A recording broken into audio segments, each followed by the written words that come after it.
¿quién no ha sentido alguna vez ese miedo, ese pánico a cambiar una sola línea de código? Bueno, pues hoy vamos a desgranar el principio que puede, si no eliminar, al menos calmar ese miedo. Hablamos del principio abierto/cerrado, una de las claves de verdad para crear software que pueda evolucionar sin romperse por el camino. Y es que, para entender bien la solución, primero hay que entender el problema.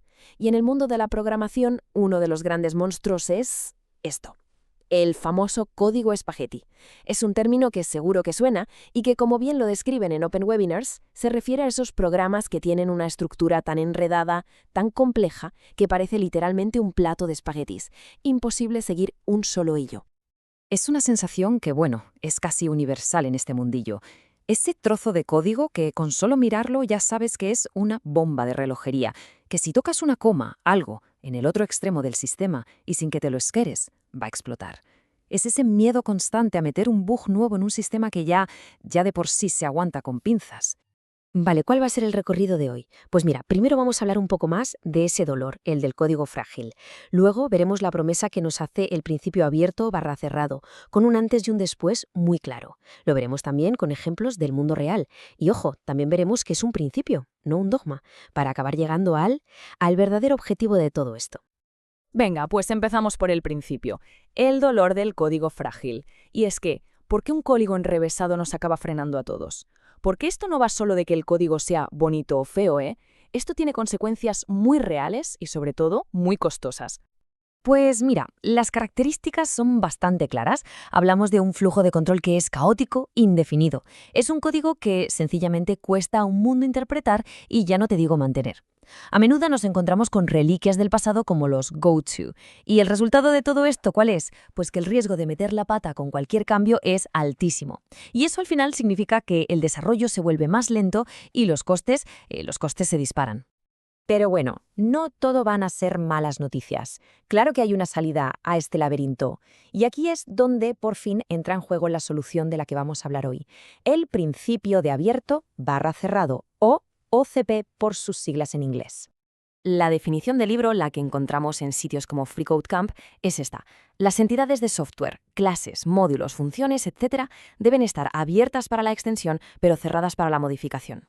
A ver, un momento. ¿Abiertas y cerradas a la vez? Esto suena un poco a contradicción, ¿no? ¿Cómo es posible?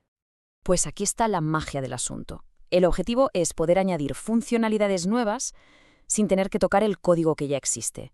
El código que ya hemos probado, que sabemos que funciona, que es estable. O sea, la idea es extender lo que nuestro sistema puede hacer, pero minimizando al máximo el riesgo de romper lo que ya iba bien. Muy bien, la teoría está genial, suena muy bien, pero esto hay que verlo en acción para entenderlo de verdad. Así que vamos a ver un ejemplo súper claro, sacado de arquitecturajava.com, para que esto deje de ser abstracto y lo podamos tocar. Esto sería el antes, en enfoque rígido.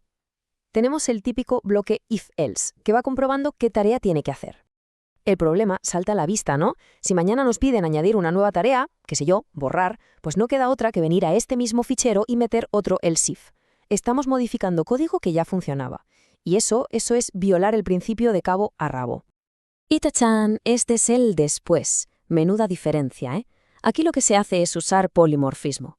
Que, a ver, dicho en cristiano, es simplemente la idea de que podemos tratar a cosas diferentes como si fueran lo mismo. Creamos un concepto abstracto, una tarea. Y ahora, si queremos añadir la tarea de borrar, ¿qué hacemos? Pues creamos una nueva clase que herede de tarea y que sepa cómo borrar.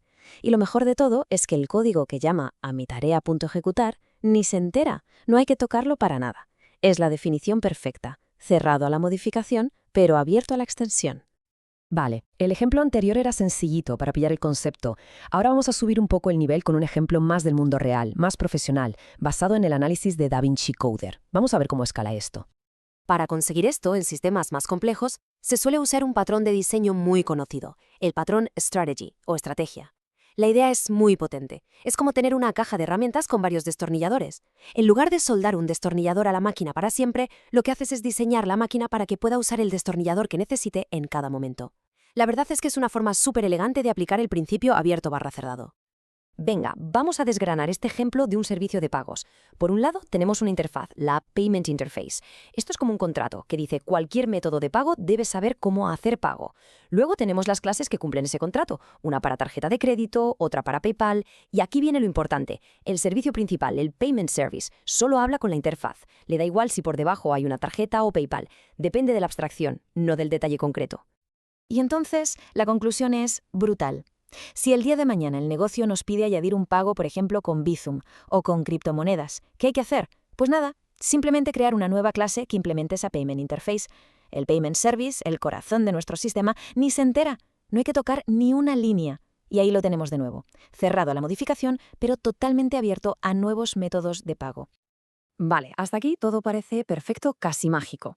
Pero cuidado. Ahora vamos a darle una vuelta de tuerca, porque es fundamental adoptar una visión un poco más crítica. No se trata solo del cómo, sino del cuándo y el por qué. Y para esto nos vamos a apoyar en un análisis muy interesante de exeal.com. Esta cita de Pedro Pardal me parece fundamental. Dice que muchos acrónimos que se venden como principios en realidad no lo son. Son más bien heurísticas que funcionaron en el contexto de su autor. Esto es un jarro de agua fría, en el buen sentido. Nos obliga a dejar de ver los principios sólidos como mandamientos sagrados y a verlos como lo que son, guías, herramientas que pueden o no ser útiles dependiendo del problema. Nos pide, en definitiva, que pensemos por nosotros mismos. Y claro, esto nos lleva a un debate, a una tensión que es el pan de cada día en el desarrollo de software. Por un lado, el OCP te dice, prepárate para el futuro, crea abstracciones. Pero claro, corres el riesgo de pasarte de listo y añadir una complicidad que luego nadie necesita. Y por el otro lado, tienes el principio Yagni, you ain't gonna need, o sea, no lo vas a necesitar, que te dice justo lo contrario, haz solo lo que te piden hoy. Pero si te tasas de simple, corres el riesgo de acabar con un código súper rígido y difícil de cambiar. La clave, como casi siempre, está en encontrar el equilibrio. A lo mejor el enfoque de esto cumple OCP sí o no es el más útil. No es un examen con aprobado o suspenso. Quizás mejor pensar en propiedades, en una escala de grises. Por ejemplo, preguntarse, ¿qué tal se pueden combinar mis componentes? ¿Son como piezas de Lego que encajan fácil? ¿O qué nivel de acoplamiento tienen? ¿Están muy pegados entre sí o son independientes? Y algo fundamental, ¿este código es legible? ¿Se entiende lo que hace sin tener que pasar 3 horas descifrándolo? Estas preguntas, que no tienen un sí o un no, nos guían mucho mejor. Entonces, con todo esto sobre la mesa, el principio, los ejemplos, la visión crítica, ¿con qué nos quedamos? ¿Cuál es el verdadero objetivo final de todo esto? A ver, que quede claro. El objetivo nunca puede ser solid compliant. Esto no es coleccionar cromos. Cumplir una lista de principios porque sí no sirve de nada. No es una medalla que te cuelgas, es una herramienta, un medio para conseguir algo, no es el fin en sí mismo. El verdadero objetivo, el que de verdad importa, es crear software que sea, pues eso, flexible, para que se adapte a lo que venga, escalable, para que pueda crecer sin problemas, y sobre todo mantenible, para que dentro de 6 meses no sea esa caja de Pandora que a todo el mundo le da miedo abrir. Principios como el OCP son solo herramientas que nos ayudan a llegar a este objetivo. Y con esta reflexión lo dejamos. La próxima vez ante un problema de diseño, quizá la pregunta clave no sea otra que esta. No se trata de aplicar una regla a ciegas, sino de usar el cerebro para alcanzar el objetivo real, que es un software de calidad. La pregunta es, ¿nos estamos centrando en aplicar el principio o en conseguir el objetivo? Ahí lo dejo.